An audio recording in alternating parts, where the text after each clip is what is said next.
5,000 pounds right on the nose. A 233 Freedom Express coming back to us here at Haylett RV of Coldwater, Michigan. I think it was just last year we actually sold this on consignment to some folks. They used it quite a bit, took good care of it, and decided it was time to update and upgrade. And if I sound a little funny, it's because I've got my handy dandy little ninja mask on here today. But we're doing our part, putting safety before the sale and allowing you to shop digitally with Haylett RV. So if you could bear with me as I have a little bit of a mumble mouth because of this thing on my face, we're gonna make it. And overall, it really certainly appears the most recent owners took excellent care of it. The original owners just didn't use it a whole lot, which is why we were selling it on consignment. I will show you the good, the bad, the ugly, and everything in between. Like, for instance, let's get this right out of the way. When you put the table down into like a sleeper position, one of the things that you'll find is where the little runner kind of boards right here, where the table rests on those, the contact paper on those boards got a little bit chewed up from the table sliding around.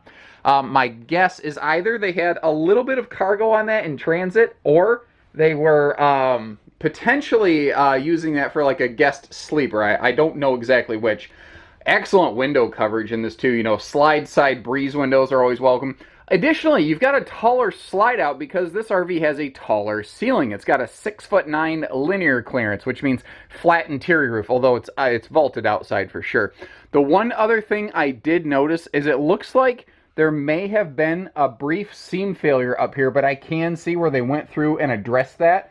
I don't think it's anything to write home about. It's a bummer that it happened, but it's not really hurting anything. It's mostly cosmetic, but you deserve to know about it. That's little stuff that we factor in when we take stuff in on trade and apply pricing here at Haylett RV. Central air, keeping you cool during the summertime. Cabinet ducted heat so that you don't have any vents in the floor as well. Another kind of cool set of things here is this Island Entertainment Center. Very space efficient and functional. It really provides a lot of effect into a smaller space. And you can kind of see my legs in that mirror over there, can't you?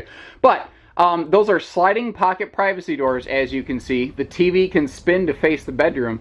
And down here, you can see that the table's free floating. It can get out of the way. There's also easy access to all of that bench storage, whether it's the two side benches accessible via a couple swing open doors, or you may have noticed how there's that rear slide open panel down there under that table, so you can also easily access the rear bench storage. That's something a lot of brands don't do for you. I like to see where the folks do things like just a simple little rag on the buckle clip for their TV mount so that the TV isn't jiggling around in transit. And it's funny how just simple little things like that will really translate into improved longevity on an RV. Bluetooth DVD player down below for entertainment, little bit of pantry-tainment storage. Those are about as deep as a set of DVDs. We'll come back over here to the kitchen, but I just want to give you a nice sweeping look before we get up into the bedroom. Easier to see the kitchen from the other way. Cool thing on these AC vents, by the way, each of them can be turned and closed individually. Again, I try to be fair. I noticed this door, it was a little sluggish when I slid it, but it worked, you know. Pocket screwed cabinetry, good long-lasting stuff here, and I like that extra vent above the bed for airflow. And remember, that TV can spinner doodle right around so that it can face you in the evening hours. A lot of little command strip type stuff through the camper, but that's fine. Command strips are cool. Little accented front wall. I cannot remember if Freedom Express was doing that at the time this was built, or if the folks did that themselves. I'm not sure. Now, this RV is fitted for a 60 by 80 True Queen, but I noticed the bed is has a little bit of a gap on the top and the bottom, so I think the folks may have presumed their camper needed a Camp Queen when they replaced the bedding, but you know, you could throw a 60 by 80 Queen in here if you were so inclined. Also, you still see them in the business today, but Freedom Express was really one of the first ones to use these dual element reading lamps, where if you, you know, tap it, you get blue and off, but if you hold it, you get the nice bright white light. So it kind of gives you a couple different features there. That's the cool thing about this camper, whether it's the entertainment center, the lighting, everything does two things. And like I said, I'll try to be fair. There are a couple spots where it looks like maybe there's like a couple screw holes in these door panels where they might have hung something small and lightweight. I'm not really sure what that could have been. You know, it'd be an easy thing to decorate over. But once again, You folks deserve to know about this stuff before you get here. I hate it when somebody drives from 4 hours away and then they go, oh, that's a bummer. I wish I'd have known about that ahead of time. I'd rather just get it out of the way. I mean, you know, you got to look really close to see them. They're easier to see in person. I just don't think they're a big deal. It'd be an easy thing to cover up. Coming out of the bedroom, flipping ourselves around the other way, once again, just want to give you a nice, clear look at everything so you have a good frame of reference as we start to dial in on the kitchen.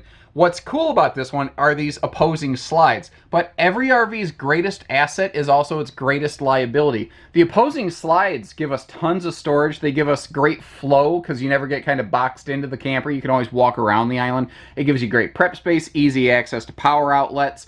But it does add some weight and cost to the camper. That's the offset. That's why sometimes people will look at this and say, well, it says 23 on the model number, so it's a 23-foot camper.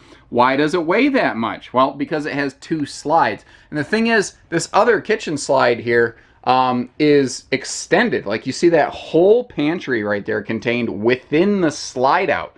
They could have just made it microwave, oven, stove, but they didn't. They really extended this kitchen slide out, and the cool part about that is it gives you a lot of storage capacity that this little thing otherwise just could not have. Starting with our lowers, if you will, if I get right down here, you can see that they go all the way to the exterior sidewall of that slide. So big stuff, pots, pans, or like you know, cooking trays for biscuits or something like that, you've got a perfect spot for those kind of things. Then as we work our way up, there's a pair of big, wide, deep, full extension drawers. Both of these drawers go out as far as that bottom one. I just want to kind of cascade them a little so you could see. And like all Freedom Expresses, normally you find this around the sink, and I call it the sink around utensil drawer.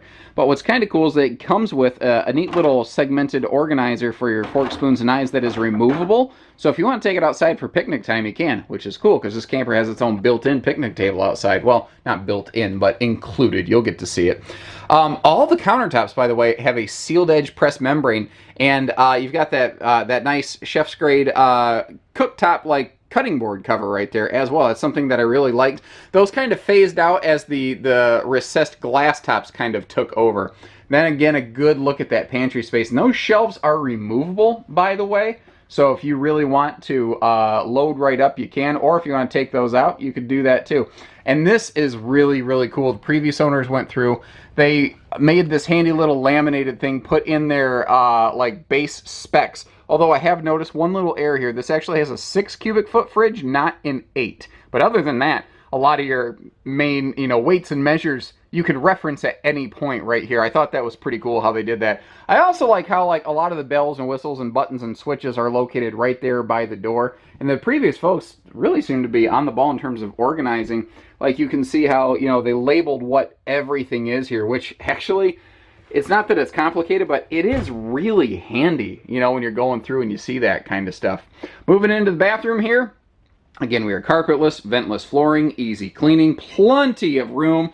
Whether you have wide hips or shoulders, you know, if you're a bigger person, this is a fluffy, friendly family bathroom right here.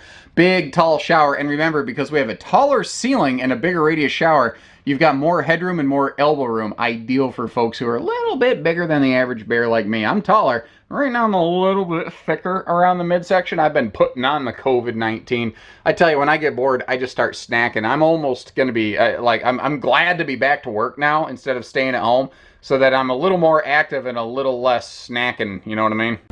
Freedom Expresses are also, well, they were really one of the first lightweight camper brands to really focus on big storage, especially outside storage. And one of the things that I like is you've got this full pass-through light out here. And something that I'm kind of realizing right now, I mentioned how this RV had its own picnic table included.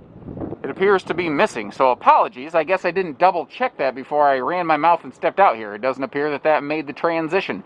I do see a hitch over there, however. What I don't know at the time of this filming is if that is to be included with the sale of this camper or not. However, I do see we got things like tire covers, and as we back out of this big pass-through compartment, we're going to take a look at our solar prep plug, but we also have a full RV cover, which is one of the reasons the outside of this thing just looks absolutely stellar. You don't see weathering and sun fading on this. It's been protected from so much of that just base brunt exposure. Power tongue jack doing the heavy lifting for us. Saves you a lot of trouble in terms of, you know, cranking things. A tongue-mounted spare tire as well. Leaves the rear bumper open if you want to do things like add a bike rack. You could do that. Although, as always, when you're putting stuff on the rear bumper, use your head. You don't want to do a whole lot back there. Never more than you really have to.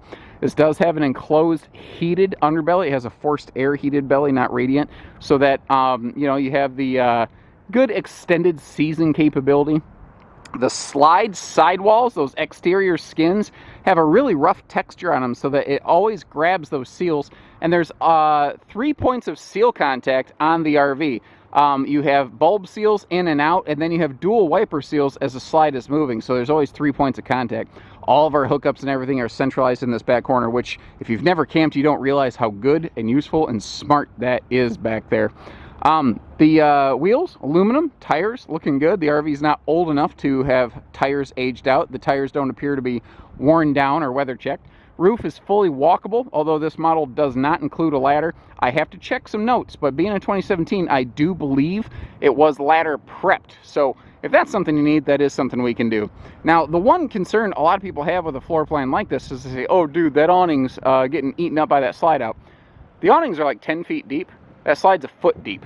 You know, it just doesn't occupy that much space, and it leaves plenty. You can still put a picnic table off the end of that, be completely encapsulated under that awning, while getting all that extra prep space and storage inside due to the island. Little outside TV hookups by the rear door as well. I suppose there's only one door, but it is in the rear, so maybe that still applied. I don't know.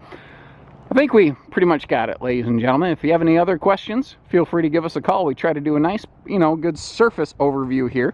But if you have specific questions, we will work on getting you specific answers. So as always, take care, stay safe, have fun, and happy haylet camping, everyone.